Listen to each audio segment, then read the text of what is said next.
Students, मैं Ramesh Kumar chemistry lecturer government senior secondary school मोची Chubara district Fatehabad आप सभी का आर के केमिस्ट्री यूट्यूब चैनल्स में स्वागत करता हूं। मैं आप सभी बच्चों के लिए बहुत ही आसान भाषा में केमिस्ट्री के वीडियो लेक्चर्स लेकर हाजिर हूं। मुझे उम्मीद है आप सभी बच्चे बहुत ही आनंदित होकर केमिस्ट्री को रटने की बजाय समझकर सीखने का प्रयास करेंगे। तो आइए बच्चों, आज हम +2 क्लास केमिस्ट्री के unit number 4 chemical kinetics start करते हैं। तो आइए बच्चों, सबसे पहले हम केमिकल काइनेटिक्स को डिफाइन करेंगे। केमिकल काइनेटिक्स केमिस्ट्री की एक ब्रांच है जो किससे संबंधित है, वो स्पीड ऑफ रिएक्शन से संबंधित है और उस केमिकल रिएक्शन के मैकेनिज्म से संबंधित है, और साथ ही साथ उस रिएक्शन की स्पीड के को जो फैक्टर अफेक्ट करने वाले हैं, उसको प्रभावित करने वाले जो फैक्टर्स हैं, उनसे रिलेटेड है। तो इस प्रकार से केमिकल काइनेटिक्स को हम किस प्रकार से डिफाइन करेंगे। Chemical kinetic is a branch of chemistry, यानी केमिस्ट्री की वो ब्रांच है which deal with speed and mechanism of chemical reactions, जो केमिकल रिएक्शन के मैकेनिज्म और स्पीड से संबंधित हैं, and also factors affecting the speed of reactions, और रिएक्शंस की स्पीड को अफेक्ट करने वाले फैक्टर से भी संबंधित है। तो बहुत ही सिंपल डेफिनेशन थी ये। उम्मीद है आपको ये समझ में आ गई होगी। नेक्स्ट टॉपिक पर हम चलते हैं। नेक्स्ट टॉपिक हमारा है type of chemical reaction on the basis of speed of reaction. Reactions की स्पीड के आधार पर हमारी केमिकल रिएक्शंस को हमने 3 भागों में बांटा है। On the basis of speed of reactions, reaction की स्पीड के आधार पर the chemical reaction are divided into 3 types. इसको हम 3 भागों में या 3 पार्ट्स में, 3 टाइप्स में बांटा है। पहली टाइप्स हमारी है very fast reactions. Very fast reaction नाम से ही प्रतीत है, जो रिएक्शन बहुत ही फास्ट है। बहुत ही फास्ट का मीन्स वो सेकंड के कुछ ही हिस्से में जो पूरी हो जाए, यानी एक प्रकार से जैसे ही आप कोई भी 2 reactant, for example A and B 2 reactant, जैसे ही आप एक दूसरे में मिक्स करोगे, वैसे ही रिएक्ट होते ही तुरंत हमें क्या मिल जाएगा, प्रोडक्ट मिल जाएगा। रिएक्टेंट को आप जैसे ही मिक्स करोगे, उसी दौरान तुरंत अक्षण भर में हमें प्रोडक्ट मिल जाए। ऐसी रिएक्शंस को हम क्या बोलते हैं, वेरी फास्ट रिएक्शन, या फिर हम उसको इंस्टेंट रिएक्शन का नाम भी दे सकते हैं, जो बहुत ही इंस्टेंट रिएक्शन मीन्स एक इंस्टेंट, एक अक्षण भर में जो पूरी हो जाए। तो इस प्रकार इसकी एक बार डेफिनेशन आप देखिए कैसे लिखेंगे। Very fast reaction, the reaction which are very fast, which are very fast, ये हम कह सकते हैं as soon as reactant are mixed, जैसे ही रिएक्टेंट को मिक्स किया जाता है, the product of form, product बन जाता है। Such reaction are called very fast reaction. All ionic reaction are very fast, ये हमारा एक एग्जाम्पल है। आयनिक रिएक्शन जो होती है वो बहुत ही फास्ट होती है। तो मोस्टली जो आयनिक रिएक्शन है वो हमारी वेरी फास्ट वाली कैटेगरी में आती है। जैसे इसका हम कुछ एग्जाम्पल्स ले रहे हैं, जैसे हाइड्रोक्लोरिक एसिड्स और सोडियम हाइड्रोक्साइड्स, ये 2 रिएक्टेंट्स को जैसे ही मिक्स किया जाता है तो तुरंत हमें सोडियम क्लोराइड और वाटर प्रोडक्ट मिल जाते हैं।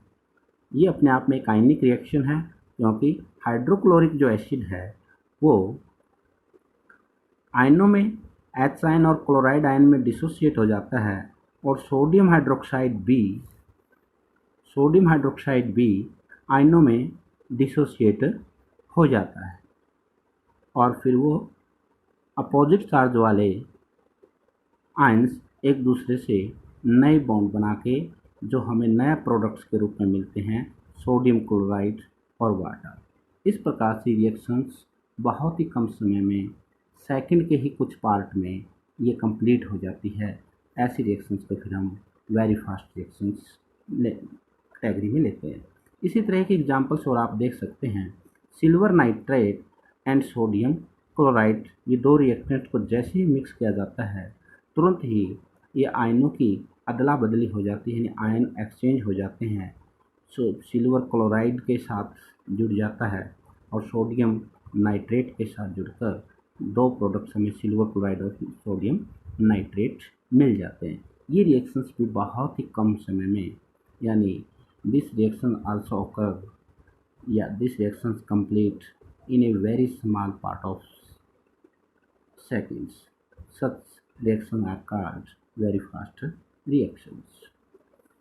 सेकेंड टाइप जो हमारी है स्पीड के बेसिस पे, वो दूसरी टाइप हमारी है slow reactions, very slow reactions.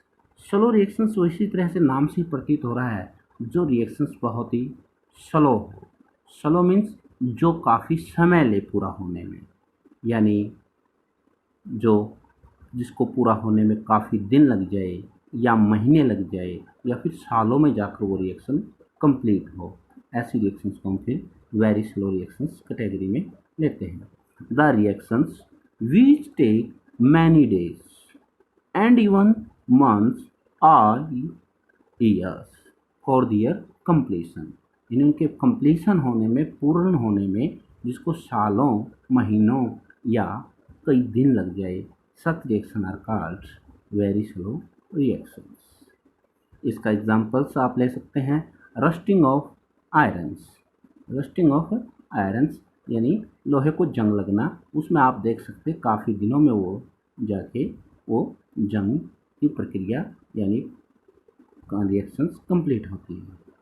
दूसरा एग्जाम्पल आप ले सकते हैं fermentation of grape to prepare ethyl alcohol, यानी अल्कोहल बनाने के लिए जो ग्रेप्स का फर्मेंटेशन प्रोसेस की जाती है उसमें भी काफ़ी दिन लगते हैं, तो इसलिए वो भी chemical reactions very slow category में आती है।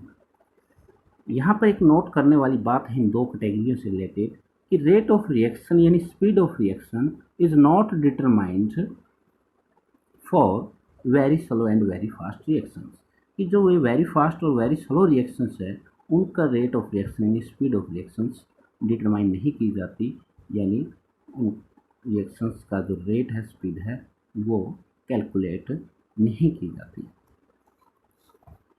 तीसरी टाइप की जो रिएक्शंस है वो हमारी है reaction with moderate speed. Reaction with moderate speed यानी जिसका रेट ऑफ रिएक्शंस यानी स्पीड ऑफ रिएक्शंस जो स्लो और फास्ट के बीच का हो, यानी कहने का मतलब ये हुआ वो रिएक्शंस ना तो जो बहुत ज़्यादा फास्ट हो ना बहुत ज़्यादा स्लो हो, वो सारी रिएक्शंस किस में आती है, मॉडरेट स्पीड वाली रिएक्शंस में आती है। The reaction which are neither too fast nor too slow are the reaction with moderate speed. वो reaction which are neither too fast, न तो वो बहुत अधिक फास्ट होती है, नॉर टू स्लो, न बहुत अधिक स्लो होती है, are the reaction with moderate speed, वो मॉडरेट स्पीड वाली रिएक्शंस होती है। इसके एग्जांपल्स आप ले सकते हैं hydrolysis of sugar cane. Sugar cane का हाइड्रोलाइसिस, हाइड्रोलाइसिस मीन्स होता है वाटर के साथ रिएक्शंस, और वाटर के साथ जो रिएक्शंस जो मोस्टली होती है वो एसिडिक मीडियम में होती है, जो HN के द्वारा हमने एरो के ऊपर दर्शाया है। एसिडिक मीडियम यानी उसके अंदर हम कुछ एसिड ऐड करते हैं तभी इनके बीच की रिएक्शंस ये स्टार्ट होती है। जैसे हाइड्रोलाइसिस ऑफ शुगर केन में शुगर जिसका केमिकल फार्मूला है C12H22O11 और उसके अंदर हमने वाटर ऐड किया H2O और साथ में थोड़ा सा एसिड हमने उसके अंदर मिक्स किया, जिसे हम एसिडिक मीडियम में कह सकते हैं। अब ये रिएक्शन स्टार्ट होगी तो उससे हमें ये इनकी रिएक्शंस के बाद हमें जो प्रोडक्ट्स मिला ग्लूकोज एंड फ्रुक्टोज, तो इस रिएक्शन की जो स्पीड है वो न बहुत स्लो है न बहुत फास्ट है, तो इस रिएक्शंस की जो स्पीड है वो मॉडरेट है, बीच की है। इस प्रकार से इसको मॉडरेट स्पीड रिएक्शंस बोलते हैं। इसकी इसी तरह की एग्जांपल्स और ले सकते हैं हम। फॉर्मेशन ऑफ NH3 यानी ammonia, formation of ammonia from hydrogen gas and nitrogen gases. Nitrogen और हाइड्रोजन गैस की जो रिएक्शंस होती है वो आयरन कैटेलिस्ट की प्रेजेंस में होती है और इस तरह से अमोनिया हमें मिलता है। तो अमोनिया बनाने की जो प्रोसेस है आयरन कैटेलिस्ट के प्रेजेंस में, इसको हम इस पूरी प्रोसेस का एक पर्टिकुलर नेम है हाबर प्रोसेस। हाबर प्रोसेस। तो ये जो हाबर प्रोसेस है, तो ये इसकी रेट ऑफ स्पीड भी ना बहुत स्लो है ना बहुत फास्ट है, तो इसलिए ये भी एक मॉडरेट स्पीड रिएक्शंस का एग्जांपल्स है। और ऐसी जो रिएक्शन जो मॉडरेट स्पीड है, उन्हीं का हम रेट ऑफ रिएक्शन यानी स्पीड ऑफ रिएक्शंस को डिटरमाइन करते हैं, नहीं उनको हम जानने की कोशिश करते हैं। और इस चैप्टर्स में हम जो मॉडरेट स्पीड की रिएक्शंस है, उन्हीं की रेट ऑफ रिएक्शन से रिलेटेड हम स्टडी करेंगे। तो मुझे उम्मीद है यहाँ तक आपको बहुत आसानी से ये समझ में आ गया होगा। तो आइए बच्चों, अब हम मुख्य टॉपिक पर आते हैं। हमारा मुख्य टॉपिक है केमिकल काइनेटिक्स चैप्टर में rate of chemical reaction. Rate of chemical reaction. तो सबसे रेट ऑफ केमिकल रिएक्शंस को समझने से पहले इस चैप्टर में कुछ यूज होने वाली इम्पोर्टेंट वर्ड्स के ऊपर हम बात करेंगे। एक वर्ड्स इस चैप्टर में बार बार यूज होगा, कंसंट्रेशन। आइए कंसंट्रेशन का अर्थ समझते हैं। कंसंट्रेशन मीन होता है the amount of a substance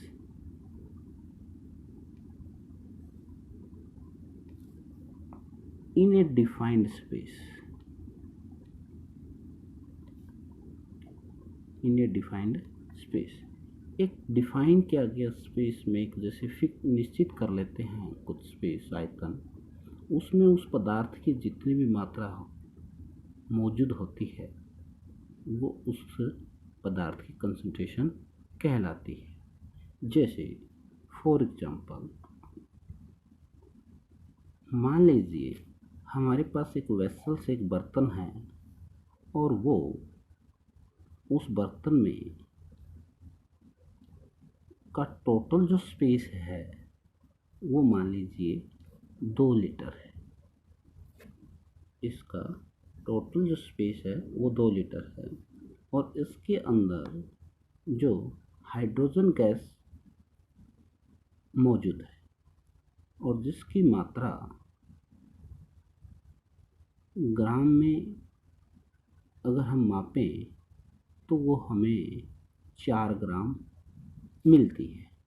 तो इस प्रकार से वैसे तो इसकी टोटल अमाउंट देखें हाइड्रोजन गैस की वो 4 ग्राम है, लेकिन वो टोटल कितने स्पेस में है, 2 लीटर में। तो अगर हम यहाँ पर एक स्पेस को डिफाइन कर लें, फिक्स कर लें, जैसे वो पर लीटर में, तो पर लीटर में 1 लीटर में कितनी मात्रा बनेगी, amount of hydrogen gas in 1 litre space. तो 1 लीटर स्पेस में वो कितनी बन जाएगी, 4 ग्राम टोटल है और कितने में है, 2 लीटर में, तो डिवाइड करने से वो आ जाएगी 2 ग्राम पर लीटर। तो इस प्रकार पर लीटर एक हमने डिफाइंड स्पेस ले लिया, एक निश्चित स्पेस मान लिया और उसमें उस पदार्थ की मात्रा हाइड्रोजन गैस फॉर एग्जांपल जैसे हमने लिया है तो वो 2 ग्राम है। तो इस प्रकार से यहाँ पर हमारा हाइड्रोजन की कंसंट्रेशन इस वेसल के अंदर हम कितनी कहेंगे, 2 ग्राम पर लीटर। इसी प्रकार हम एक एग्जांपल और लेते हैं कंसंट्रेशन को डिफाइन कर। ये मैंने गैस के एग्जांपल में लिया। अब मैं एक लिक्विड फेज का एग्जांपल लेता हूँ। जैसे हमारे पास 2 लीटर वाटर है और 2 लीटर वाटर जो है वो 2 लीटर वाटर में ठीक है 2 किलोग्राम पानी होगा स्टैंडर्ड टेम्परेचर पर, स्टैंडर्ड कंडीशन पर। तो वाटर की तो जो कंसंट्रेशन हो जाएगी वो कंसंट्रेशन ऑफ वाटर तो कितनी हो जाएगी, कितना हुआ 2 लीटर स्पेस में 2 किलोग्राम और कितने में हुआ 2 लीटर में। अगर 2 लीटर से डिवाइड कर देंगे तो हमें पर लीटर आ जाएगा 1 किलोग्राम पर लीटर। तो ये कंसंट्रेशन हुई वाटर की। लेकिन यदि इसके अंदर हमने शुगर डिजोल्व कर दी, 2 लीटर वाटर में हमने शुगर डिजोल्व कर दी, वो 342 ग्राम शुगर डिजोल्व कर दी, जिससे अब ये शुगर सॉल्यूशन बन गया, जिससे ही हमारा अब क्या बन गया, शुगर सॉल्यूशन इन वाटर। अब यहाँ पर अगर मैं शुगर की कंसंट्रेशन कैलकुलेट करूँ तो कंसंट्रेशन ऑफ शुगर कितनी बनेगी। शुगर यहाँ पर कोई एक स्पेस में नहीं रह गई हो, पूरे जितना पानी ने स्पेस घेरा हुआ है इतने में पूरे में वो फैली हुई है डिजोल्व होकर। तो कंसंट्रेशन ऑफ शुगर हुई 342 ग्राम जो हुई वो 2 लीटर में हुई, तो 1 लीटर में हम प्राप्त करने के लिए हम 2 से डिवाइड कर देते हैं। तो इस प्रकार से डिवाइड करने के बाद 171 आता है ग्राम पर लीटर। तो इस तरह से concentration of sugar in solution के अंदर ये इसकी कंसंट्रेशन हुई, या कह सकते हैं शुगर सॉल्यूशन की कंसंट्रेशन कितनी हुई, 171 ग्राम पर लीटर। तो इस तरह से किसी भी सब्सटेंस की एक डिफाइंड स्पेस में, जैसे यहाँ हमने डिफाइंड स्पेस दोनों एग्जाम्पल में कितना ले रखा है 1 लीटर, और उसकी अमाउंट हम किस में कैलकुलेट कर रहे हैं, ग्राम में। तो इस तरह से amount of a substance in A defined space जो कैलकुलेट कर लेते हैं हम, वो उसकी क्या कहलाती है, कंसंट्रेशन। आशा है आपको कंसंट्रेशन शब्द अच्छी तरह समझ में आ गया होगा। लेकिन कंसंट्रेशन किसी भी सब्सटेंस की जो मेज़र करने की ऐसा यूनिट्स है वो मोल पर लीटर्स है। यानी जैसे हम जानते हैं SI unit of amount of substance, किसी भी सब्सटेंस की अमाउंट मापने की जो एसआई यूनिट है वो ग्राम नहीं है, वो क्या होती है, हमारी मोल होती है। ये हम +1 केमिस्ट्री में अच्छी तरह पढ़ चुके हैं। तो इस प्रकार से अगर सब्सटेंस की अमाउंट को अगर हम मोल में माप लें और स्पेस को हम लीटर में ही माप लें, तो फिर हमारी कंसंट्रेशन की यूनिट क्या बनती है, यूनिट ऑफ कंसंट्रेशन। कंसंट्रेशन की यूनिट क्या बनेगी, देखिए कंसंट्रेशन निकालने के लिए हम क्या लेते हैं, एक बार मैं वो फार्मूला दोबारा दोहरा देता हूँ। कंसंट्रेशन निकालने के लिए क्या फार्मूला बना था, कंसंट्रेशन निकालने के लिए, कंसंट्रेशन निकालने का जो फार्मूला बन गया था वो बन गया था किसी भी सब्सटेंस का अमाउंट ऑफ सब्सटेंस और डिवाइड बाय में टोटल उसका स्पेस कहिए या वॉल्यूम कहिए, ये फॉर्मूला बन गया था।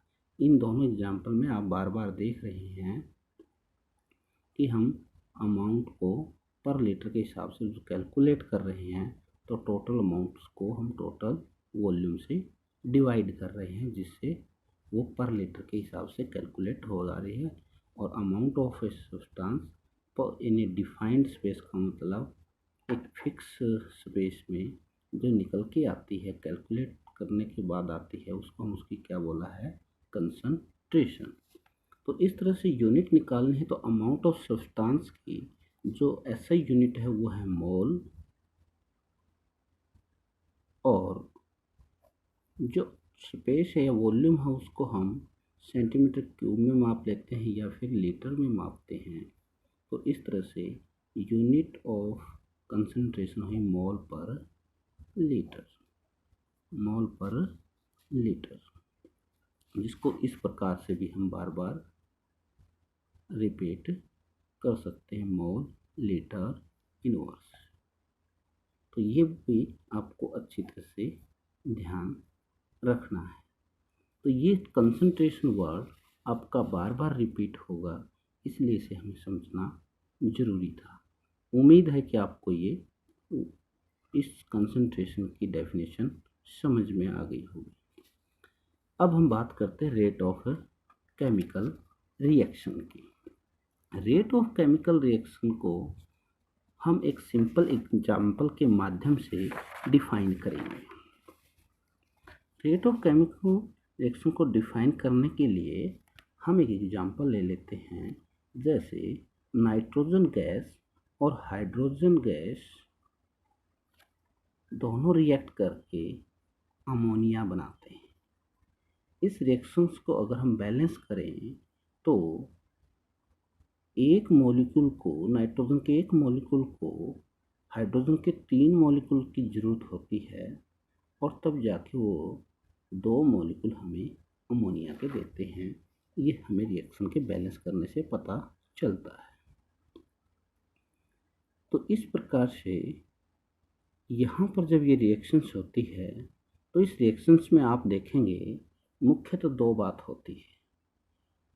जो ये रिएक्टेंट आपके नाइट्रोजन एंड हाइड्रोजन, इनकी तो जो कंसंट्रेशन कहिए या amount in A defined space कहिए, वो लगातार रिएक्शन होती रहेगी तो घटती रहेगी। यानी रिएक्टेंट की जो कंसंट्रेशन है क्या होती है, कंसंट्रेशन डिक्रीजेस। लेकिन ये जैसे जैसे घटेंगे तो हमें अमोनिया की जो अमाउंट है वो बढ़ती जाएगी, यानी जो हमारा प्रोडक्ट है अमोनिया, उसकी कंसंट्रेशन इंक्रीजेस, वो बढ़ती है। तो इस प्रकार से हर एक रिएक्शन के अंदर जैसे जैसे रिएक्टेंट रिएक्ट करके प्रोडक्ट बनाते रहते हैं, रिएक्शन कंटिन्यूसली कंप्लीशन की तरफ जाती है, तो वैसे वैसे रिएक्टेंट की कंसंट्रेशन घटती जाती है और प्रोडक्ट की कंसंट्रेशन बढ़ती जाती है। अब हमें जो रेट की बात हम कर रहे हैं, यानी एक प्रकार से स्पीड ऑफ रिएक्शंस की हम बात कर रहे हैं, तो उसमें हमें यही मापना होता है या यही डिटरमाइन करना होता है कि रिएक्टेंट की कंसंट्रेशन किस रफ्तार से घट रही है या प्रोडक्ट की कंसंट्रेशन किस रफ्तार से, किस स्पीड से बढ़ रही है। और ये भी आप थोड़ा सा गौर कीजिए कि ऐसा नहीं होता कि एक रिएक्टेंट बहुत तेज़ी से घटे और दूसरा रिएक्टेंट बहुत स्लो रफ्तार से वो घटे। नहीं, क्योंकि दोनों आपस में रिएक्शन कर रहे हैं, जितनी रफ्तार से ये रिएक्टेंट्स की कंसंट्रेशन घटेगी उतनी ही रफ्तार से हमें प्रोडक्ट मिलेगा, यानी प्रोडक्ट की कंसंट्रेशन बढ़ेगी। इस प्रकार आप किसी भी रिएक्शंस का जो रेट है, स्पीड है, वो 2 ढंग से बता सकते हैं कि रिएक्टेंट के कंसंट्रेशन की स्पीड क्या, घटने की स्पीड क्या है, वही उस केमिकल रिएक्शन का रेट होगा, स्पीड होगी, या उस प्रोडक्ट की कंसंट्रेशन जो इंक्रीज हो रही है उसको इंक्रीज होने का क्या रेट है, क्या स्पीड है, तो वही उस रिएक्शन की स्पीड होगी, नहीं रेट ऑफ रिएक्शन होगा। तो इस तरह से अब स्पीड निकालने के लिए आप ऑलरेडी एक छोटा सा फार्मूला मैथमेटिक्स में पढ़ते आए हैं, खासकर स्पीड या वेलोसिटी, तो वो आप फिजिक्स के अंदर या मैथमेटिक्स के अंदर स्पीड का फॉर्मूला पढ़ते आए हैं आप, डिस्टेंस अपॉन टाइम। लेकिन आप परिचित हैं रिएक्शन में, रिएक्शन कोई एक स्थान से दूसरे स्थान पर नहीं जाती, कोई डिस्टेंस कवर नहीं करती। रिएक्शंस में तो सारा खेल कंसंट्रेशन, रिएक्टेंट की कंसंट्रेशन की घटने का है और प्रोडक्ट की कंसंट्रेशन बढ़ने का है। यानी रिएक्शन के मामले, इन केस ऑफ रिएक्शन के मामले में अगर आपने स्पीड कैलकुलेट करनी है तो वहाँ पर वो कोई डिस्टेंस कवर नहीं करेगी, बल्कि उसकी रिएक्टेंट की कंसंट्रेशन डिक्रीज होगी और प्रोडक्ट की कंसंट्रेशन इंक्रीज होगी। तो उसमें आप किसी भी रिएक्टेंट को लेकर भी आप उसकी स्पीड निकाल सकते हैं या प्रोडक्ट को लेकर, जैसे मैं पहले बता चुका हूँ। तो इसलिए यानी स्पीड ऑफ रिएक्शन आपने निकालना है तो उसमें आपने केवल और केवल क्या देखना है कि रिएक्शन कोई डिस्टेंस कवर नहीं करती। रिएक्शंस में तो क्या होता है, रिएक्टेंट की कंसंट्रेशन जो डिक्रीज होती है, यानी ये कहिए change in concentration of reactant, reactant की कंसंट्रेशन में जो चेंज होता है या प्रोडक्ट की कंसंट्रेशन में जो चेंज होता है, और डिवाइड बाई हम क्या करते हैं, जो उसके द्वारा टाइम लिया जाता है उससे अगर हम डिवाइड कर दें तो वो पर यूनिट टाइम में उसका चेंजेस आ जाएगा और उसे हम स्पीड ऑफ रिएक्शन यानी रेट ऑफ रिएक्शन कहेंगे। चलो हम एक एग्जांपल ले लेते हैं। जैसे एक एग्जांपल लेते हैं कि कार्बन और ऑक्सीजन ने रिएक्शन की आपस में और कार्बन डाइऑक्साइड बनाया।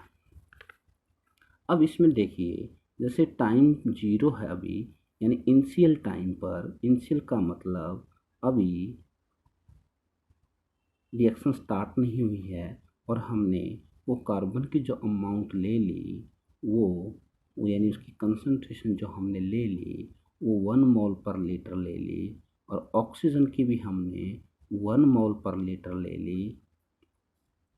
और ये हमें पता है अगर इसकी 1 मोल चाहिएगी तो 1 मोल बैलेंस करने से पता चलता है 1 मोल कार्बन को 1 मोल ऑक्सीजन गैस चाहिए, तो तभी 1 मोल कार्बन डाइऑक्साइड गैस बनेगी। लेकिन स्टार्टिंग टाइम पे कार्बन हमें 1 मोल पर लीटर है, ऑक्सीजन भी 1 मोल पर लीटर है, लेकिन अभी रिएक्शन हुई नहीं है, इसलिए कार्बन डाइऑक्साइड की जो कंसंट्रेशन अभी 0 है। लेकिन मान लिया हमने एज्यूम आफ्टर 10 सेकेंड, 10 सेकेंड का मतलब टाइम टेकन जो हुआ है, टाइम टेकन ये जो टाइम लिया गया है टोटल, वो रिएक्शन ने 10 सेकेंड लिया है। और 10 सेकेंड में ये जो अमाउंट है वो मान लिया कि आधा मोल ही, आध कंसंट्रेशन इसकी हाफ मोल रह गई, तो इसकी भी फिर हाफ मोल ही रहेगी, क्योंकि बैलेंस से पता चलता है 1 मोल को 1 मोल चाहिए, तो आधा मोल अगर यूज हो जाएगा तो ये भी आधा मोल पर लीटर यूज होगा। तो इस प्रकार से तो फिर ये भी कार्बन डाइऑक्साइड भी हाफ मोल पर लीटर बनेगी। तो इस तरह से आप ये देखोगे कि 10 सेकंड के अंदर कार्बन की कंसंट्रेशन में कितना चेंज आया है, यानी वो 1 मोल से घटकर आधा मोल रह गया है। इसी प्रकार या आप ऑक्सीजन को लेकर देखोगे तो उसकी कंसंट्रेशन में भी जो चेंज आया है वो 1 मोल से हाफ मोल यानी आधा मोल घट गया है, और इसकी कंसंट्रेशन में भी 0 से ये आधा मोल यानी ये बढ़ गया है। यानी प्रोडक्ट की कंसंट्रेशन तो इंक्रीज हुई है और रिएक्टेंट की डिक्रीज हुई है, लेकिन ये कितने समय में हुई है, 10 सेकेंड में। तो अगर अब इस रिएक्शन का हम रेट ऑफ रिएक्शन निकालें तो हमने कहा कि रेट का मतलब स्पीड, तो वो स्पीड कहाँ से पता चलेगी, कहा था कि ये कोई डिस्टेंस तो कवर करती नहीं, ये तो इनमें तो कंसंट्रेशन रिएक्टेंट की तो डिक्रीज होती है, प्रोडक्ट की इंक्रीज होती है। इसमें आप देखें कितनी, किसी भी एक रिएक्टेंट को लेकर ज़रूरी नहीं कि दोनों की आप देखेंगे, क्योंकि हमें पता है जितनी स्पीड से ये घटेगा तो उतना ही अगर वो चाहिए तो उतनी ही तेज़ी से वो भी घटेगा। तो इसलिए रेट ऑफ रिएक्शन आप कार्बन की कंसंट्रेशन को लेकर भी कैलकुलेट कर सकते हो और ऑक्सीजन की कंसंट्रेशन को ले, जैसे मैं अब कार्बन की कंसंट्रेशन को देखा कितना चेंज आया, change in concentration of carbon और divide by time taken time. तो देखिए कितना चेंज हुआ, पहले कितना था 1, अब कितना रह गया 1/2, जैसे हम चेंजेस निकालते हैं वो निकालते हैं फाइनल में से इनिशियल घटाते हैं और फिर कितना टाइम लगा 10 सेकंड। तो जब हाफ में से 1 घटाएंगे तो -1/2 मोल पर लीटर हमारा चेंजेस और टाइम 10 सेकंड। जो माइनस और ये 1/20 मोल पर लीटर पर सेकंड आपका रेट ऑफ रिएक्शंस आ गया। इसी प्रकार आप ऑक्सीजन लेकर भी निकाल सकते हो और कार्बन डाइऑक्साइड को लेकर भी निकाल सकते हो, लेकिन आपको पता है इसमें एक सिंबल क्या आया, माइनस। और किसी भी रिएक्शन का रेट कभी भी नेगेटिव नहीं होता। क्या किसी गाड़ी की स्पीड नेगेटिव होती है? चाहे वो रिवर्स गियर में चल रही हो तो स्पीड तो हमेशा ही पॉजिटिव होती है। तो इसलिए माइनस जो आ रहा है यहाँ पर वो एक प्रकार से बस ये बता रहा है कि रिएक्शन का रेट डिक्रीज हो रहा है। और उसका समाधान के लिए हम ऑलरेडी ही अगर रिएक्टेंट के रिस्पेक्ट में हम रेट ऑफ रिएक्शन निकालेंगे तो हम ऑलरेडी ही शुरू में ही माइनस का सिंबल लगा देंगे, जो उस माइनस माइनस को लास्ट में पॉजिटिव कर देगा। ओनली ये शुरू में जो माइनस का सिंबल लगाएंगे उसका मतलब है कि decrease in concentration of reactant. और प्रोडक्ट को लेकर अगर हम कंसंट्रेशन निकालेंगे तो हमें फिर माइनस शुरू में लगाने की ज़रूरत नहीं है, क्योंकि प्रोडक्ट की कंसंट्रेशन तो हमेशा इंक्रीज होती है। तो यानी फाइनल में से इनिशियल घटाएंगे तो वो जो चेंजेस आएगा वो प्लस में ही आएगा और फिर आपका रेट ऑफ रिएक्शन भी प्लस में ही आएगा। तो इसलिए रिएक्टेंट की कंसंट्रेशन के रिस्पेक्ट में या उसके हिसाब से अगर हम रेट ऑफ रिएक्शन निकालेंगे तो रिएक्टेंट की कंसंट्रेशन डिक्रीज होती है, इसलिए हम माइनस सिंबल शुरू में लगा देंगे, जो किसको डिनोट करता होगा कि decrease in concentration of reactant. और प्रोडक्ट के हिसाब से अगर हम रेट ऑफ रिएक्शन निकालेंगे तो फिर हमें माइनस सिंबल लगाने की ज़रूरत नहीं है। तो प्यारे बच्चों, तो शायद आपको ये जो एग्जाम्पल लिया था इससे आपको ये बातें समझ में आ गई होगी। अब इस हिसाब से हम रेट ऑफ रिएक्शन को डिफाइन कर सकते हैं। अब देखिए रेट ऑफ रिएक्शन को डिफाइन करिए। रेट ऑफ रिएक्शन की क्या डेफिनेशन बन जाएगी? Rate of reaction can be defined, यानी उसको इस प्रकार से हम डिफाइन कर सकते हैं कि the decrease in concentration of any one of reactant, कि किसी भी एक रिएक्टेंट की, जरूरी नहीं दोनों की हमें निकालनी पड़े, एक की भी अगर हम कैलकुलेट कर लेंगे कितनी डिक्रीज हुई है उसी के हिसाब से हम पूरी रिएक्शन की स्पीड का पता लगा सकते हैं। तो इस प्रकार से क्या आपका डेफिनेशन हुई, rate of reaction can be defined as the decrease in concentration of any one of reactant or या increase in concentration of any one product per unit time। दोबारा रिपीट कर लीजिए, क्या डेफिनेशन बनी? Rate of reaction can be defined as decrease in concentration of any one of reactant, किसी भी एक reactant की कंसंट्रेशन में जो डिक्रीज हुई है, या increase in concentration of any one product, या किसी एक प्रोडक्ट में की जो कंसंट्रेशन में जो इंक्रीज हुई है किसके हिसाब से? Per unit time. Per unit time का मीन है 1 सेकंड में या 1 मिनट में या फिर पर हावर यानी 1 घंटे में, लेकिन मोस्टली हमारी जो SI यूनिट है टाइम की वो सेकंड है, इसलिए हम मोस्टली जो पर सेकंड के हिसाब से रेट ऑफ रिएक्शन निकालते हैं। तो इस डेफिनेशन के बाद आप थोड़ा सा मैथमेटिकली और समझ सकते हैं। जैसे हमने एक रिएक्शंस ली, जनरल रिएक्शंस, कि कोई रिएक्टेंट किस में चेंज हो रहा है? प्रोडक्ट में। अब तो रेट ऑफ रिएक्शन का क्या बनेगा? जैसे स्पीड का फार्मूला होता है डिस्टेंस अपॉन टाइम, लेकिन हमें पता है रिएक्शन में कोई डिस्टेंस तो होती नहीं, रिएक्शन में तो कंसंट्रेशन या तो डिक्रीज होती है या इंक्रीज होती है। तो इसलिए ये हम दो तरीके से रेट ऑफ रिएक्शन का फार्मूला बना सकते हैं, decrease in concentration of reactant और उसके डिवाइड में टाइम टेकन, या increase in concentration of product और अपॉन टाइम टेकन।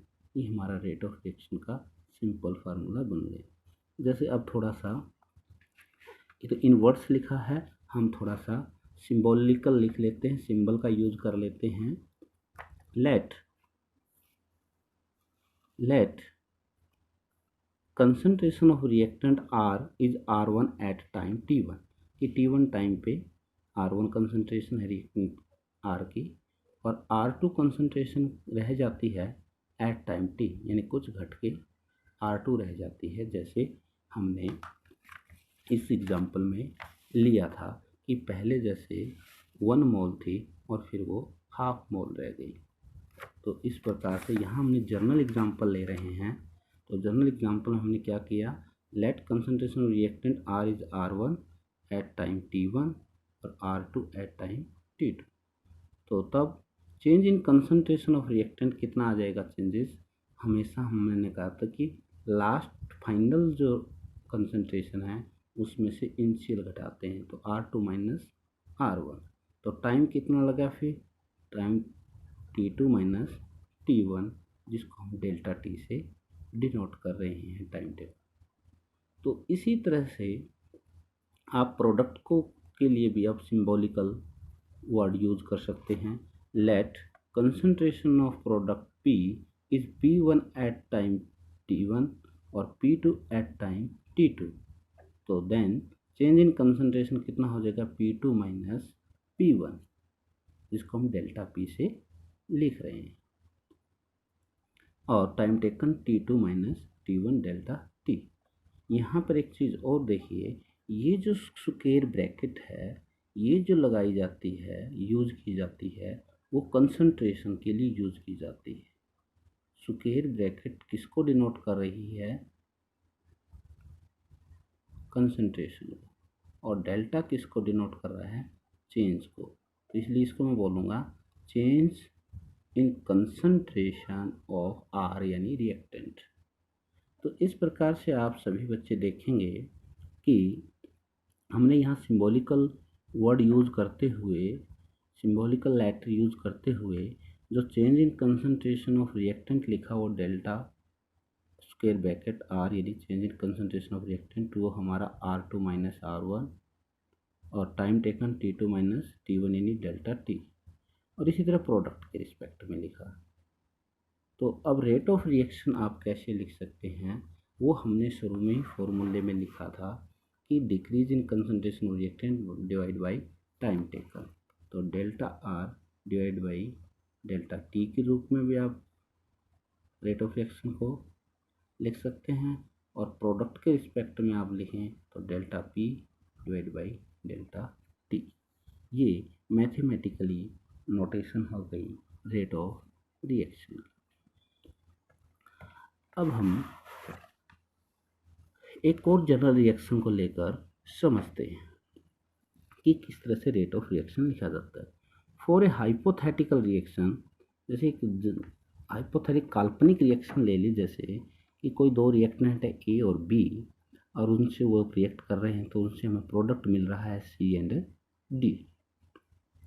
तो rate of reaction can be written as, कैसे लिख सकते हैं, जैसे हम पहले ही बात कर चुके हैं कि रेट ऑफ रिएक्शन हम किसी भी एक रिएक्टेंट की कंसंट्रेशन में जो डिक्रीज हुआ उसको लिख हिसाब से, किसी भी एक को जो, या फिर किसी भी एक प्रोडक्ट को लेकर हम उसका रेट ऑफ रिएक्शन कैलकुलेट कर सकते हैं। तो रेट ऑफ रिएक्शंस जो हम ए को लेकर कैसे करेंगे, change in concentration of A divide by time taken. लेकिन हमें पता है रिएक्टेंट की कंसंट्रेशन डिक्रीज होती है, इसलिए हमने निशान माइनस का लगा दिया, क्योंकि जब डिक्रीज होगी तो वो चेंज आएगा, वो माइनस में आएगा। जैसे हमने पीछे के एग्जाम्पल में लिया था कि कार्बन की कंसंट्रेशन शुरू में 1 मोल पर लीटर थी और वो 10 सेकंड के बाद वो हाफ मोल आधा मोल रह गई। अब वहाँ चेंजेस निकालते थे तो फाइनल में से इनिशियल घटाते हैं तो 1/2 -1 करते हैं तो फिर वो माइनस में चेंजेस आता है। इसलिए उस माइनस को हटाने के लिए हमने ऑलरेडी माइनस लगा देते हैं और यहाँ पर इस माइनस को हम कहते हैं कि ये डिक्रीज को डिनोट कर रहा है। बी के रिस्पेक्ट में भी हम रेट ऑफ रिएक्शन कैलकुलेट कर सकते हैं। तो बी की कंसंट्रेशन में change divide by taken time यानी चेंज इन टाइम। तो यहाँ भी रिएक्टेंट के रिस्पेक्ट में जब भी लिखेंगे तो ने सिंबल आगे माइनस का लगाएंगे। इसकी सिग्निफिकेंस हम बाद में भी पढ़ेंगे। सी के रिस्पेक्ट में भी इसी तरह चेंज इन कंसंट्रेशन ऑफ सी और नीचे फिर चेंज इन टाइम कहिए या टाइम टेकन्स। तो यहाँ प्लस लगाएंगे क्योंकि प्रोडक्ट की कंसंट्रेशन तो इंक्रीज ही होती है और इंक्रीज का जब चेंज निकालते हैं तो वो प्लस में ही आता है, इसलिए उसको हमें यानी नेगेटिव सिंबल की जरूरत नहीं पड़ेगी रेट ऑफ रिएक्शन को पॉजिटिव बनाने के लिए। डी के रिस्पेक्ट में हम रेट ऑफ रिएक्शन लिख सकते हैं change in concentration of D और डिवाइड बाई टाइम टेकन और प्लस का सिंबल आपको पता है ये क्या डिनोट कर रहा है, increase in concentration of D. तो इस प्रकार से आप रेट ऑफ रिएक्शंस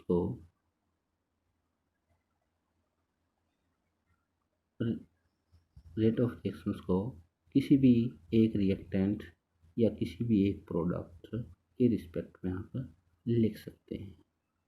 आशा है आपको यहाँ तक ये समझ में आया होगा।